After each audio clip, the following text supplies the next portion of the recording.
And on that note, I'd like to invite Cynthia to share her thoughts and views with us. She will take roughly about 21 minutes, she told me. Cynthia, over to you. Okay, I think it'll be a little bit more than 21 minutes, maybe 22. Thank you so much for inviting me to be with you this morning. There's a time when the operation of the machine becomes so odious, makes you so sick at heart that you can't take part. You can't even passively take part. And you've got to put your bodies upon the gears and upon the wheels, upon the levers, upon all the apparatus, and you've got to make it stop. And you've got to indicate to the people who run it, to the people who own it, that unless you're free, the machine will be prevented from working at all. Those are the words of Mario Savio, a student organizer at the University of California at Berkeley in the 1960s. I was too young to understand them at the time, but I understand those words now. And I have organized my life around those words ever since. I decided that every day when I rise from my bed, I will ask myself, what can I do to resist? And so I've chosen to resist government lies and propaganda. Every day I resist war. I resist the daily insults to human and earth dignity. I'm proud to proclaim that I've chosen whose side I'm on. I'm on the side of truth. I'm on the side of justice. And I'm on the side of peace. I'm on the side of dignity. I am on Tun Dr. Mahathir's side. I am on Perdana's side. I am on the side to criminalize war. And that means I'm on your side. I want the people of Malaysia to be able to live without intrusions from non-Malaysians, and for you to be able to resolve your issues without outside interference. And I want that for every people and every country on this planet. And I want the planet to be respected so that it can continue to sustain life, and every life must be a life worth living. I'd like to thank Tun Dr. Mahathir and Tun Dr. Siti, the Perdana and criminalized war families, for inviting me to be here with you today. And I'd like to also thank all of you in the audience for supporting my presence here over the years. It was in 2005 that I first came to Kuala Lumpur and declared this beautiful, wonderful city to be the peace capital of the world. I've come back every year full of hope as I joined with the Perdana Peace Organization in pursuit of this illusory goal. But I have to admit that my optimism has begun to wane. My faith in this work is being tested. And while I'm absolutely certain of the correctness of our way, I've begun to ask different questions. For if we continue to do things as we have done them, I'm afraid we'll continue to get what we're getting now. So much talk about justice and so little justice. So much talk about peace and so little peace. And honestly, I'm tired of losing, precisely because I know that most people are good and honest. Most people want the best for their families and don't want to deny that to others. Most people want the truth, and most people want peace. I want to take you back for just a moment to 2001. Republicans had just stolen the U.S. presidency, taking office against the will of U.S. voters in the 2000 election. And as a member of Congress, I investigated that. I was the only member of Congress to do so. After that, the big issue of 2001 was the Durban World Conference Against Racism. I headed the Congressional Black Caucus Task Force and went head-to-head and toe-to-toe with the pro-Israel lobby that was determined to have the U.S. boycott the conference so that Zionists wouldn't have to defend their practices against the Palestinians. So they did everything in their considerable power to win the argument. But it was such a bad argument. And I was just as determined to have the U.S. participate in the conference. And so they lost. And I went to Durban, and I took 5 members of the Congressional Black Caucus there with me. I had commissioned an investigation into murders of members of the Black Panther Party that had occurred as a result of a U.S. government program that targeted individuals because of their political beliefs. I hand-delivered that investigation to Mary Robinson, who was the High Commissioner for Human Rights at the UN at the time. I was particularly outraged about Durban because I was expected to give up the opportunity to discuss my grievances so they could avoid having a discussion about Zionism. So indigenous people from all over the planet being robbed of their sacred lands and even their right to life were not seen to be as important part of a conversation. Africans still stinging from the loss of millions of individuals snatched from the continent in the massive transatlantic slave trade were to remain mute about how that crime against humanity affected them. Blacks in the diaspora, quiet about the indignities suffered on a daily basis. We were supposed to just forget our pain and suffer in silence because the Zionists didn't want us to talk about Palestine. To be honest, I didn't even know what a Zionist was. All I knew was that I had been asked to sign a pledge for Israel when I first became a candidate for Congress. And after refusing to do so, my congressional career became trench warfare, hand-to-hand combat, just to remain in the Congress. Ever since my refusal to sign that pledge for Israel, the pro-Israel lobby let me know that my political neck was in the hangman's noose. It was the pro-Israel lobby that decided to tighten that noose when I questioned the Bush administration's actions on and after 9/11. I asked the question then, what did the administration know and when did it know it about the tragic events of September 11th?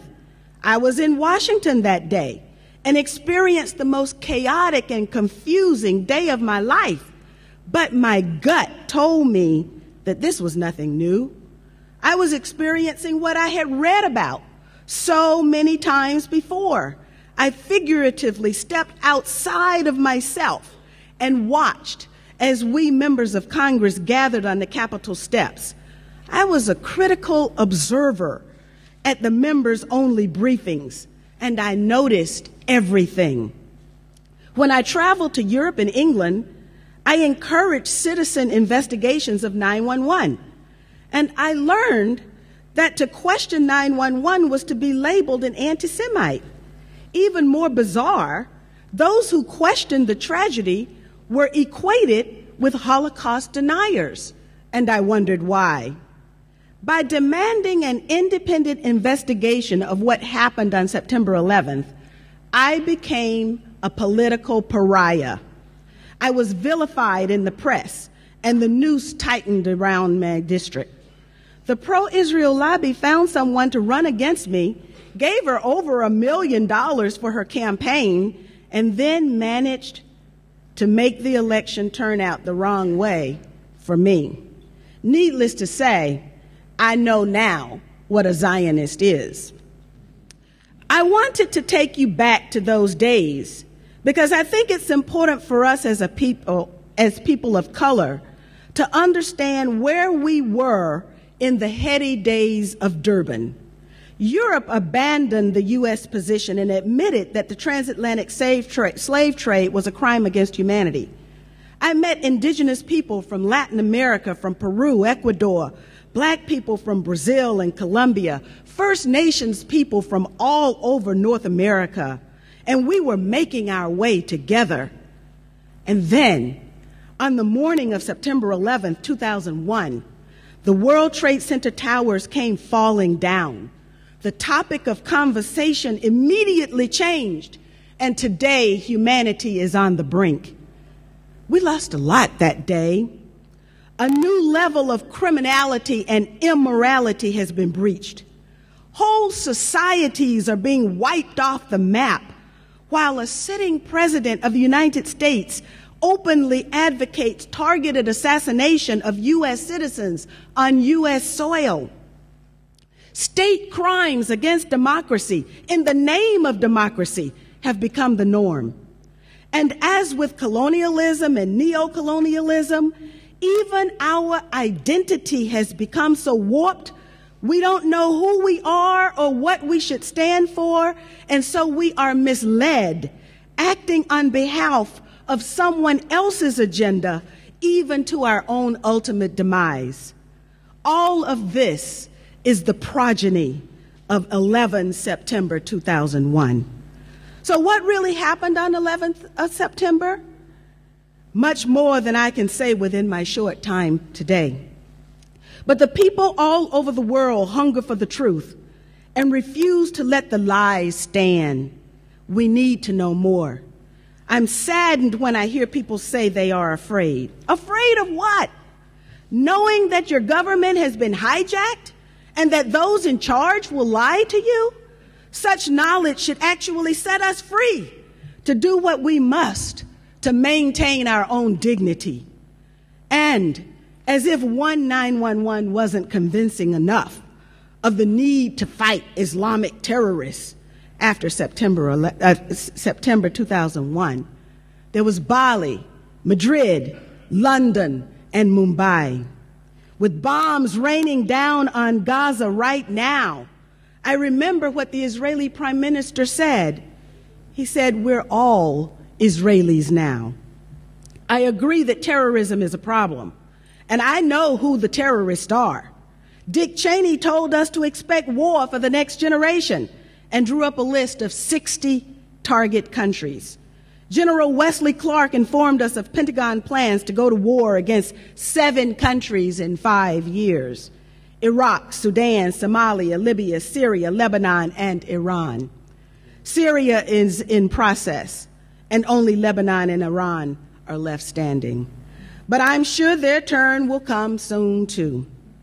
General Wesley Clark called it a policy coup.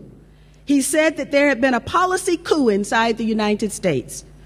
Not even 1 month ago, the former number 2 at the State Department, Lawrence Wilkerson, Colin Powell's right-hand man, said that what has happened in the U.S. is worse than a coup.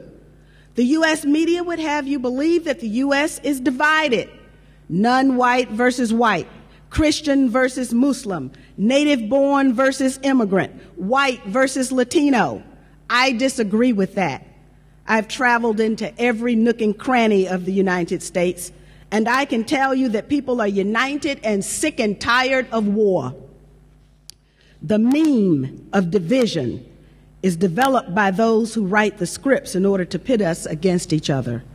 That way, we forget to focus on those who planned September 11th, those who profiteer from war and killing, and those who, like cowards, vote to send our young men and women off to fight someone else's wars, or worse, remain silent even while whole countries are being destroyed. Dr. Martin Luther King Jr. said that our lives begin to end the moment we remain silent about the things that really matter.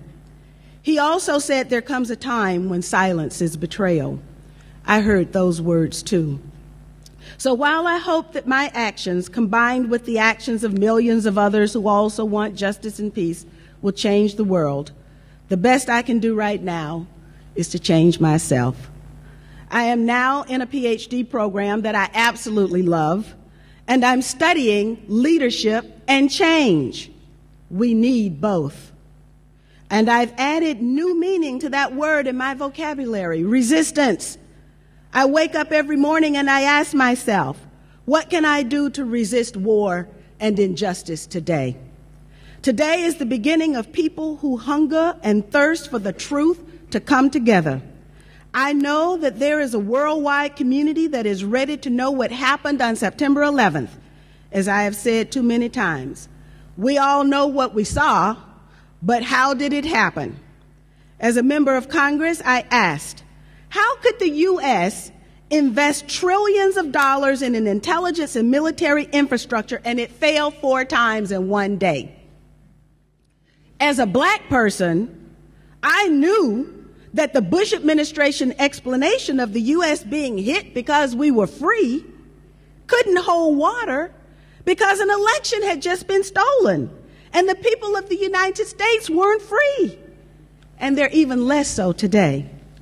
This exercise in revisiting 9/11 and seeking the truth could serve a great cause in helping people have the courage to face the truth about our current course. This mere informational exercise with resolve could result in a concrete end to impunity. Finally, 2 thoughts. 1, we need people with a moral compass in public office today. We need people willing to resist injustice and war in public office. Members of the Bush administration committed crimes against the American people, as well as international crimes, some of which have no statute of limitations. That continues under President Obama. The only way we can arrest this lawlessness is to hold them to account, not just in people's tribunals, which have their place, but also in courtrooms around the world. The last thing I want to mention is about stand-down orders. Pay very close attention to what is happening in the U.S. around Benghazi Gate, as it is being called. A U.S. ambassador and 3 security agents are dead because someone reportedly issued a stand-down order 3 times. At least 1 general has been fired reportedly because he ignored the stand-down order and went to the rescue. As we revisit Secretary of Transportation Minetta's 911 testimony, the issue of a stand-down order arises. If a stand-down order was given to allow events to transpire in Benghazi, might that be relevant in a different setting? In short, we must never again allow this level of criminality in those who have positional authority over us. Never again. Now, with the chairman's indulgence, I have a short video that I'd like to show on how I practice my own resistance. Imagine the U.S. Imagine Israel-Palestine. Imagine Libya, Somalia, Yemen, and Pakistan. Imagine China and Russia. Imagine Latin America imagine Malaysia if we had average, ordinary Americans with morality and compassion making U.S. foreign policy. Incredibly, just in the last few days, 535 members of Congress unanimously voted to support Israel's Operation Pillar of Cloud. And I'll conclude with this. Bobby Kennedy, who almost became President of the United States, but assassin's bullets cut him down instead, said, "Some men see things as they are and say, why? I dream things that never were and say, why not?" This 911 International Conference could allow us to dream again. And for that reason alone, its efforts are welcome and well worth it. Thank you. So,